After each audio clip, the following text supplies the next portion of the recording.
मेरा नाम रोहन है और यह जो कहानी मैं लिख रहा हूँ वह मेरी अपनी कहानी है। यह कहानी मेरे स्कूल से समय शुरू होती है। तब मेरी मुलाकात मीनाक्षी नाम की एक लड़की से हुई। हम दोनों स्कूल में साथ पढ़ते थे और बहुत जल्द ही अच्छे दोस्त बन गए। हम साथ पढ़ाई करते थे और मुझे उसके साथ रहना बहुत अच्छा लगता था। उस समय कुछ लड़कियों ने मुझे प्रपोज भी किया था, लेकिन मैंने उन्हें मना कर दिया क्योंकि मेरा दिल तो मीनाक्षी के प्यार में था। लेकिन स्कूल ख़त्म होने के बाद हम दोनों बिछड़ गए। हमने अलग अलग कॉलेजों में एडमिशन लिया और हमारे रास्ते वहीं से अलग हो गए। मैंने एक अच्छे कॉलेज में एडमिशन लिया, लेकिन फिर भी कभी कभी मैं उसे कॉल या मैसेज करता और उसके बारे में पूछता। कुछ समय बीतने के बाद हमारे बीच कॉल और मैसेज कम हो गए और हमने एक साल तक एक दूसरे से बात नहीं की। शायद आपको लग रहा होगा कि हमारे बीच कोई झगड़ा हुआ होगा, लेकिन हमने बात नहीं की होगी, पर ऐसा कुछ नहीं था। स्कूल ख़त्म होने के बाद उसने मुझे कभी मैसेज नहीं किया। हमेशा मैं ही उसे मैसेज करता था और फिर एक दिन मेरे दोस्तों ने कहा कि उसके प्रति कोई दिलचस्पी नहीं है। अगर उसे भी तुम्हारे बारे में कुछ महसूस होता तो उसने भी तुम्हें कॉल और मैसेज किया होता, लेकिन वह तुम्हें केवल एक दोस्त मानती है। तब मैंने फैसला किया कि अब मैं उसे तब तक कॉल या मैसेज नहीं करूँगा जब तक वह मुझे खुद मुझसे संपर्क न करे। अब मैं उसके कॉल या मैसेज का इंतज़ार करने लगा। मैं उसे हफ्ते में 2-3 बार कॉल या मैसेज करता था, लेकिन एक हफ्ता बीत गया और उसका कोई कॉल या मैसेज नहीं आया। जब कभी उसकी याद आती तो मैं उसकी चीज़ें देखता। मेरे पास उसकी एक ड्राइंग बुक थी और उसके एक पेन और कुछ रंग मेरे पास थे। ऐसी बहुत सी चीज़ें थी जिन्हें मैंने स्कूल से संभाल कर रखा था। इस तरह महीने बीत गए और एक साल हो गया। एक साल बाद उसने मुझे कॉल किया। उस समय मेरी धड़कन तेज हो गई थी। मैं बहुत खुश था क्योंकि मीनाक्षी अब भी मुझे याद करती थी। मैंने कॉल उठाया और मीनाक्षी बोली, तुम मुझे भूल गए हो। तुम्हें कोई नई लड़की मिल गई होगी, इसलिए तुम अपने स्कूल की दोस्त को भूल गए। हमने 1 घंटे तक कॉल पर बात की। उसने मुझे बताया कि वह अब आगे की पढ़ाई के लिए पुणे जा रही है। यह सुनकर मैं बहुत खुश हो गया। मैं भी उसके साथ पुणे जाने का सोच रहा था। मैंने उसे कहा, अरे मैं भी पुणे जा रहा हूँ, मैं भी वहाँ क्लासेस ढूंढ रहा हूँ। हम साथ में पुणे जाएं तो कैसा रहेगा?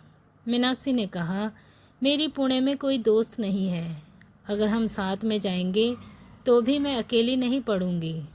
मैंने उससे कहा, तुम्हारा जिस कॉलेज में एडमिशन हो जाएगा उसके पास ही मैं क्लासेस लगाऊंगा। मीनाक्षी ने कहा, हाँ ठीक है।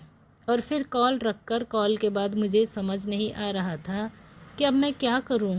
मैं इतना खुश था कि रोने लगा। आज उस बात को 2-3 साल हो गए, लेकिन आज भी मुझे उस कॉल का एक एक शब्द याद है। खैर उसके बाद हम साथ में पुणे गए। उसने BY पाटिल कॉलेज में एडमिशन लिया और मैंने UPSC की क्लासेस ज्वाइन की। मैंने उसके हॉस्टल के पास ही एक रूम देखा जिसमें पहले से 3 लड़के रह रहे थे। मैं वहाँ गया और मीनाक्षी के रूम में पहुंचा। वहाँ से हम दोनों साथ में उसके कॉलेज जाते और फिर मैं पास में ही UPSC की क्लास में जाता। हम साथ में रूम पर लौटते और रविवार को घूमने जाते थे। लेकिन मेरे मन में उसे प्रपोज करने का कोई इरादा नहीं था। मुझे लगता था कि अगर मैंने उसे प्रपोज किया और उसे अच्छा नहीं लगा तो वह मुझसे बात करना ही बंद कर देगी। इसलिए मैंने कभी उसे प्रपोज करने के बारे में सोचा ही नहीं। वह हर दिन मेरे साथ रहती थी और हम साथ में घूमते थे। यही मेरे लिए सब कुछ था। कुछ दिन बीत गए और होली का त्यौहार आ गया। हम दोनों और हमारे दोस्त होली खेलने के लिए लॉन में आए। होली खेलते समय उसने मुझे रंग लगाया और जब मैं उसके गाल पर रंग लगाने गया तो वह थोड़ी नीचे झुक गई और मैंने उसके बालों में रंग लगा दिया। मुझे लगा कि उसे गुस्सा आएगा कि मैंने उसके बाल खराब कर दिए हैं, पर उसने मुझे कुछ नहीं कहा और हंसते हुए वहाँ से चली गई। उस दिन के बाद हम और भी करीब आ गए। हम कभी कभी मंदिर जाते थे और एक दूसरे का हाथ पकड़कर मंदिर में फेरे लेते थे। एक दिन मीनाक्षी ने मुझसे कहा, तुमने होली के दिन मेरे माथे पर सिंदूर भी भरा था और हमने भगवान को साक्षी मानकर मंदिर के फेरे भी लिए हैं। बस तुमने मुझे मंगलसूत्र नहीं पहनाया। मैंने उसे जवाब दिया, हाँ सही कह रही हो। फिर मीनाक्षी ने कहा, तो बोलो तुम मुझे मंगलसूत्र कब पहना रहे हो। यह सुनकर मेरी खुशी का ठिकाना नहीं रहा। ऐसा सुनकर कोई भी इंसान खुश हो जाएगा। मैंने भी उससे कहा, जल्द ही मैं तुम्हारे लिए मंगलसूत्र लाऊंगा। उस दिन रात भर में सो नहीं पाया और मैंने अपनी खुशी कैसे व्यक्त करूं यह समझ नहीं आ रहा था। मैंने पूरी रात जागकर अपनी जीवन की कहानी लिखी। अगले ही दिन मैं एक शॉप में गया और मंगलसूत्र देखा, लेकिन मुझे याद आया कि अगर मैंने उसे मंगलसूत्र पहनाया तो वह अपने घर वालों के सामने इसे नहीं पहन पाएगी। तब मैंने सोचा कि मैं उसे एक चैन दूंगा जिसे वह किसी के सामने भी पहन सकती है। मैंने कई चैन देखी, लेकिन मुझे कोई भी पसंद नहीं आई।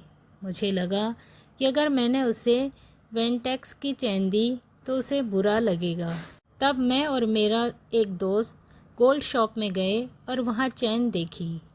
अब मेरे सामने एक समस्या थी। मुझे एक चैन पसंद आई थी, लेकिन उसे खरीदने के लिए मेरे पास 11,000 रुपये नहीं थे। मुझे समझ नहीं आ रहा था कि क्या करूं, लेकिन एक बात तय थी कि मुझे वही चैन लेनी है। अब सवाल था कि 11,000 रुपये कहाँ से लाऊं।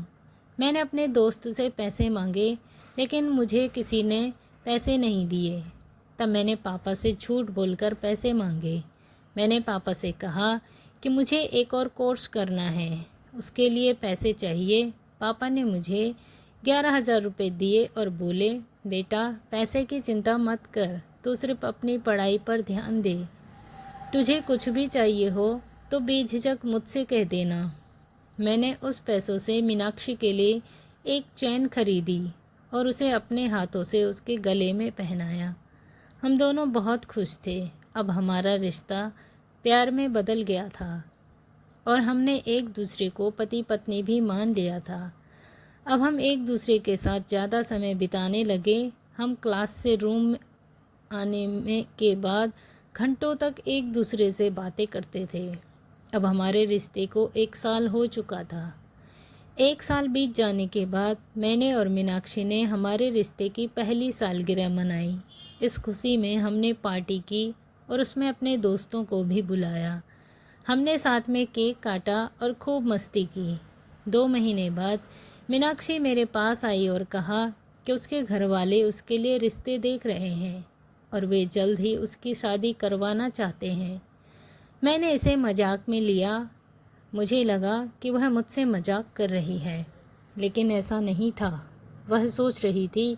तब मैंने कहा, हम दोनों अपने घर वालों को बताते हैं कि हम एक दूसरे से प्यार करते हैं। मीनाक्षी ने कहा, मेरे घर वाले कभी भी इस शादी के लिए नहीं मानेंगे, क्योंकि मेरी दोनों बहनों की शादी मम्मी पापा की मर्ज़ी से हुई थी। उन्होंने मुझसे भी कहा था कि कॉलेज जाते समय लड़कों से दूर रहना। तब मैंने कहा, हम एक दूसरे से प्यार करते हैं। मैं तुम्हारे घर आऊँगा और तुम्हारे मम्मी पापा से बात करूँगा। मीनाक्षी ने जवाब दिया, मेरे पापा तुम्हारा बुरा हाल कर देंगे। मैंने कहा, मुझे इससे कोई फ़र्क नहीं पड़ता कि तुम्हारे पापा मेरे साथ क्या करेंगे, मुझे सिर्फ तुम चाहिए। मीनाक्षी ने हंसते हुए कहा, अभी मेरी शादी नहीं हुई है। मेरे मम्मी पापा ने अभी बस सोचा है। तुम क्यों अपना मूड ख़राब कर रहे हो? मैं अभी तुम्हारे पास हूँ और मैंने भी इस बारे में अभी तक कुछ सोचा नहीं है। मैं इस पर कोई समाधान ढूंढती हूँ। मीनाक्षी की यह बात सुनकर मेरी धड़कनें धीमी हो गई और मुझे थोड़ी राहत मिली। उस दिन के बाद मैं उसके बारे में ज़्यादा सोचने लगा। मैं यह सोचता था कि अगर मीनाक्षी के मम्मी पापा के सामने जाने की नौबत आई तो मैं उन्हें क्या कहूँगा। ऐसे करते करते 4 महीने गुजर गए और मुझे लगा कि मीनाक्षी के घर वालों ने उसकी शादी का इरादा बदल दिया है। शायद उन्हें लगा होगा कि इतनी जल्दी उसकी शादी नहीं करनी चाहिए, लेकिन मैं गलत था। उसे उसके पापा का कॉल आया और उसने बताया कि उसे गांव बुलाया गया है, क्योंकि वहाँ 2 लड़के उसे देखने वाले आ रहे थे। मैंने उसे रोकने की बहुत कोशिश की, लेकिन उसने मेरी एक नहीं सुनी और 3 दिनों की कॉलेज की छुट्टी लेकर अपने गांव चली गई। जाते समय मैंने उससे कहा था, मुझे भूल मत जाना और मुझे कॉल करते रहना, लेकिन उसने मुझे एक भी कॉल नहीं किया। मैं दिन रात यही सोचता रहता था कि जो लड़के उसे देखने आ रहे थे, उनमें से किसी ने उसे पसंद तो नहीं कर लिया। क्या उसकी शादी तो नहीं हो गई होगी? ऐसे बुरे ख्याल मेरे दिमाग को खा रहे थे, क्योंकि वह 3 दिन में वापस आने वाली थी। अब उसे गए हुए 1 हफ्ता हो गया था और मुझे समझ नहीं आ रहा था मैं क्या करूं। 1 हफ्ते बाद वह पुणे वापस आ गई। उसने आते ही मुझे कॉल किया और उसे देखकर मेरी जान में जान आ गई। मैंने उससे पूछा, कितने दिन हो गए, तुम्हें मेरी एक बार भी याद नहीं आई? मीनाक्षी ने कहा, ऐसा नहीं है, मुझे भी तुम्हारी याद आ रही थी, लेकिन मेरी बुआ की लड़की की एंगेजमेंट थी, इसलिए तुम्हें कॉल नहीं कर पाई। मेरी बहन हर समय मेरे पास ही रहती थी। मैंने कहा, ये छोड़ो, तुम्हें जो 2 लड़के देखने वाले आ रहे थे, उनका क्या हुआ? मीनाक्षी ने कहा, उनमें से एक तो देखने आया ही नहीं, और जो आया वह पापा मम्मी को पसंद नहीं आया। यह सुनकर मैं इतना खुश हुआ कि खुशी से पागल हो गया। मैंने उससे कहा, तुम जल्दी से मुझसे मिलो, मुझे तुम्हें गले लगाना है। उसने भी कहा, मुझे भी तुम्हें गले लगाकर बहुत दिन हो चुके हैं। हम एक कैफ़े में मिले और मैंने मीनाक्षी को देखते ही गले लगाया। मैंने उससे कहा, तुम मुझे छोड़कर कभी मत जाना। अगर मेरे मन में तुम्हारे दूर जाने का भी ख्याल आता है तो मुझे डर लगता है। मैं तुम्हें कभी खोना नहीं चाहता। मीनाक्षी ने भी कहा, मैं भी तुम्हारे पास ही जीना चाहती हूँ। अगर मैं तुम्हें एक दिन भी कॉल नहीं करती तो मुझे ठीक से नींद नहीं आती। ऐसा लगता है कि कुछ बहुत ज़रूरी छूट गया है। हम 3 घंटे कैफ़े में साथ बैठे रहे। मैंने मीनाक्षी को अपने हाथों से पिज़्ज़ा खिलाया और हमने एक ही मग में कॉफ़ी पी। वह भी सुकून मुझे मिला। वह किसी और के स्तर का था और ही स्तर का था। मैंने अपने जीवन में कभी नहीं सोचा था कि मीनाक्षी मुझसे कभी प्यार करेगी, लेकिन आज उसका साथ मुझे स्वर्ग की खुशी दे रहा था। हम दोनों कैफ़े से एक हिल स्टेशन पर गए और वहाँ साथ में वक्त बिताया।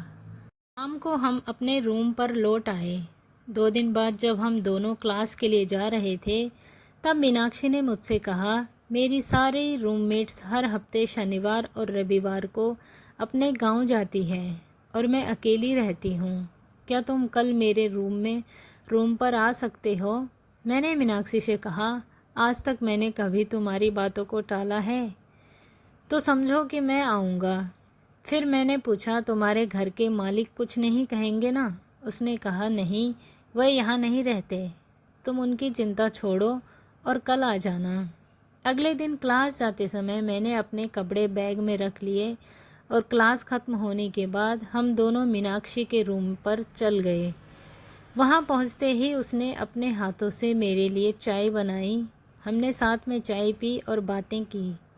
शाम को छत पर जाकर फिर बातें की और साथ में मेस का टिफ़िन खाया। उस दिन मीनाक्षी का सिर बहुत दर्द कर रहा था। उसने मुझसे कहा, मेरा सिर दबा दो। मैंने उसका सिर दबाया और बातें करते करते वह मेरी बाहों में ही सो गई। वह जो सुकून था, मैं उसे कभी शब्दों में बयां नहीं कर सकता। मैं उसे देर तक देखता रहा और वहीं सो गया। उस दिन के बाद मैं हर हफ्ते उसके रूम पर जाने लगा और हम दोनों बहुत सारी बातें और मस्ती करते। लेकिन कुछ हफ्ते बीतने के बाद एक दिन ऐसा आया कि शनिवार की रात थी। हम दोनों एक दूसरे के इतने करीब आ गए थे कि हमारे बीच बहुत कुछ हो गया। वह रात हमारे लिए चांदनी रात जैसी थी। वह हमारे जीवन की सबसे खूबसूरत रात थी। अगले दिन मीनाक्षी ने मुझे बताया कि वह कितनी खुश थी। उसके बाद हमने कई रातें साथ में बिताई, लेकिन वह खुशी सिर्फ कुछ महीनों की थी। एक दिन मीनाक्षी ने मुझे लेक्चर खत्म होने के बाद एक पार्क में बुलाया। मैं हर दिन की तरह खुशी खुशी पार्क में उसके साथ आने के से पहले ही पहुंच गया।